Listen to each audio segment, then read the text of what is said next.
शुरू से ही इमोशनल और सबको दिल से मानने वाली पारुल की शादी विवेक से होती है। क्या है यार, शादी के वक्त तो तुम दुबली हो गई थी, लेकिन शादी के 2 साल में ही फिर फूलकर गुप्पा हो गई हो। पारुल के साथ अब विवेक का व्यवहार बदल गया। सास ससुर भी बिना बात के ताने देते। अरे 2 साल हो गए, बच्चा नहीं हुआ, निकल यहां से। विवेक का भी सहारा पारुल को नहीं मिलता है।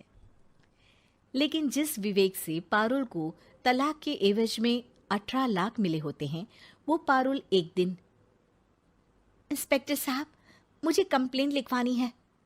जी मैडम, क्या हुआ? चीटिंग, एक लड़के ने मेरे 6 लाख रुपए लूटे हैं।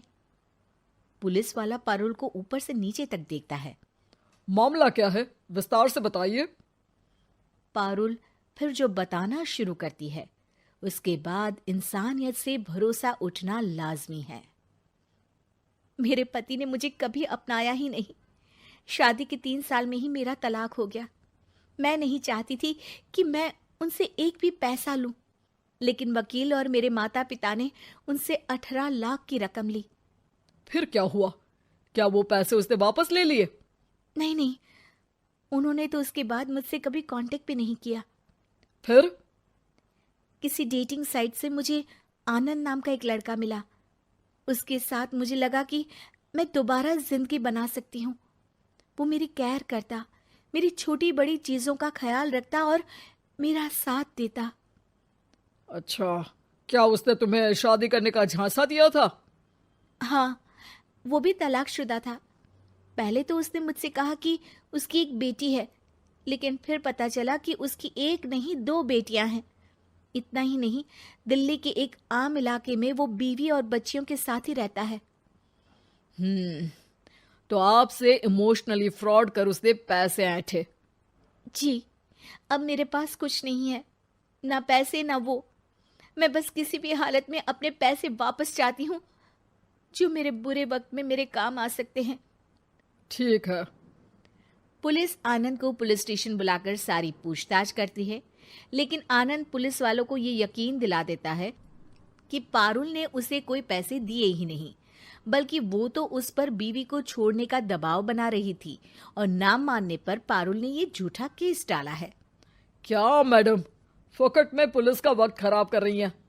कोई शादीशुदा क्यों अपनी बीवी छोड़ेगा? अब आपकी शादी टूटी तो मतलब सबकी तो नहीं टूट सकती ना। पारुल को पुलिस वाले के मुंह से ये बात सुनकर हैरानी होती है। उसे कुछ समझ में नहीं आता कि वो क्या करे। वो अपनी सहेली झनक, जो कि वकील थी, उससे कांटेक्ट करती है। झनक, मैं क्या करूं? मैं कैसे पुलिस को यकीन दिलाऊं कि आनंद ने मेरे साथ न सिर्फ शारीरिक और मानसिक चीट किया है, बल्कि आर्थिक तौर पर भी वो मुझे खाली कर गया है। अब वक्त झनक का था। देख पारुल, ऐसे तो किसी को भी बिना सोचे समझे पैसे नहीं देने चाहिए, लेकिन अब जब तूने ये कदम उठा ही लिया है, मुझे ये बता, तूने कब कब पैसे दिए और कितने? क्या कहीं कोई सबूत है?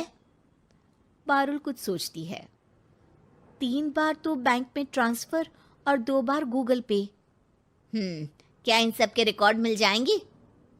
हाँ, क्यों नहीं, मैं बैंक से सब निकाल लाऊंगी। अगले दिन पारुल सारी स्टेटमेंट झनक के सामने रखती है और वो व्हाट्सएप की चैट भी दिखाती है, जिसमें कई बार आनंद ने ये बात कबूली थी कि वो उसके पूरे 6 लाख जल्द ही देगा। झनक अब पूरा केस लेकर पुलिस के पास जाती है और मामले को क्राइम एक्ट के तहत पूरे सबूत के साथ दर्ज करा आनंद की गिरफ्तारी की मांग करती है। पुलिस आनंद को लेने जैसे ही उसके घर जाता है, उसका सारा मामला बीवी और बच्चों के सामने खुल जाता है। पुलिस स्टेशन में पारुल को देखकर आनंद भड़क जाता है। ओह, तो बहुत होशियार बन रही हो तुम। ये झनक है ना तुम्हारी बचपन की सहेली? बताऊं सबको तुम्हारे बारे में? सब है मेरे पास, वो फोटो, वो वीडियो, तेरे भाई का नंबर भी है। 6 लाख क्या, अब 1 रुपया भी निकाल कर दिखा दे। वो पुलिस स्टेशन में जोर जोर से चिल्ला रहा था कि तभी पुलिस के एक सीनियर ऑफिसर को गुस्सा आ जाता है। क्यों चिल्ला रहा है? अब तो सारे सबूत है तेरे खिलाफ। ऊपर से यहां चिल्ला चिल्ला कर तूने खुद को तो गड्ढे में धकेल दिया है। जल्दी बता, लड़की के पैसे लौट आता है या फिर? आनंद डर जाता है। तभी उसकी बीवी और बच्चे पुलिस स्टेशन में आकर पारुल के पैसों का बैग देते हैं।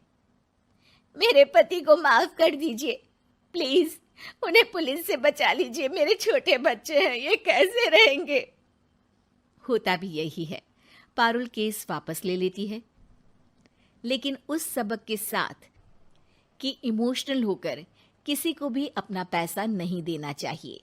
झूठ बोलकर रिश्ते कभी ना बनते हैं और ना ही निभते हैं।